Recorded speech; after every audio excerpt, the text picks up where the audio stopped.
So my STEM project is for 8th grade. It's called CSI Investigation. The problem presented to the students will be a STEM news journal, and the front page of the journal reads, Mona Lisa stolen from the Louvre Museum. The Mona Lisa was reported as missing this morning from the Louvre Museum. The Louvre Museum is the world's largest art museum and a historic monument in Paris, France. The Mona Lisa hung behind a bulletproof glass in a gallery of the Louvre Museum, where it has been a part of the museum's collection since 1804. Two different sized muddy footprints were discovered on the floor behind the shattered glass in the gallery. Your CSI team has been asked to help identify the individuals by determining how tall each of them was based solely on the length of their feet. STEM News will cover the story and your analysis of the evidence in a news report airing next week. My engineering design process visual is here, as well as the definition of STEM education.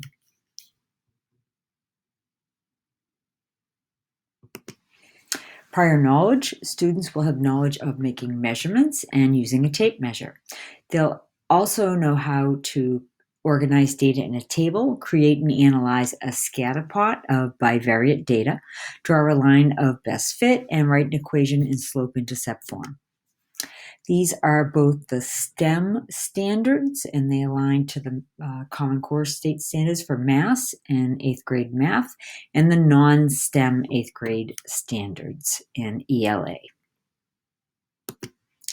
Learning targets, knowledge, students will use mathematical vocabulary appropriately. Skills, they will collect, analyze, and interpret bivariate data. They'll write an equation to represent the line of best fit and make predictions based on the line. Their products will be an actual scatter plot, a prediction that they use based on an equation, and they will present to the class using Flipgrid. The project components, assign group roles, collect height and foot length data from fellow classmates, create a scatter plot. They'll use the data they collected as well as additional data provided by me. They'll determine if what the relationship is between the height and the foot length. They'll write and use a linear model to make a prediction of the height of each robber. They'll present an articulate explanation of the conclusions that they draw, and they'll create a Flipgrid presentation that includes research on CSI occupations and how mathematics is used in the jobs. The connection to the non-STEM, students will research and present their findings on the following questions. What is a CSI team? How is mathematics used in CSI? They will research 2 CSI careers and choose 2 occupations and explain the role that mathematics plays in their jobs.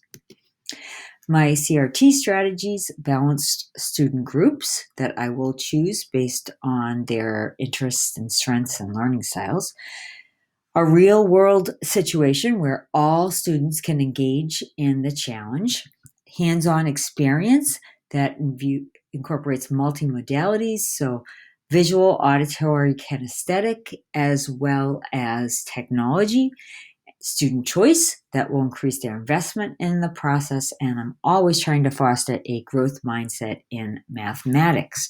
And this is from Jo Bowler, her growth mindset chart. Grouping strategies and reflections. The CSI will consist of groups of 3. I will choose it. There will be a lead investigator, and that role will keep the group on task and time manager. There will be a recorder that will keep track of the data collection, and a forensic investigator that takes the measurements. Each student will also complete a self-reflection. The individual self-reflection will consist of these questions. What was the learning goal? How did you meet it? How do you know? If you were to take a picture of something that happened today, what would it have been and why? And what was something that you did well today? Technology, students will use a tape measure and a calculator. They will also use Flipgrid to announce their findings, explain their reasoning, and their research that they did. The ELL strategies will the connection to concepts in the real world. There's multimodality approach. The use of technology is really important. For example, I uploaded a video where students could watch it again and again. The L population as well as the general pop on scatter plots and how you make a line of best fit. And then students would be provided with sentence frames for their grid. For example, there are some French sentence frames here based on our linear equation. We found the height of the robber to be. They would fill in the blank. They would choose their career and write the math used. So today we're going to look at how to construct a scatter plot.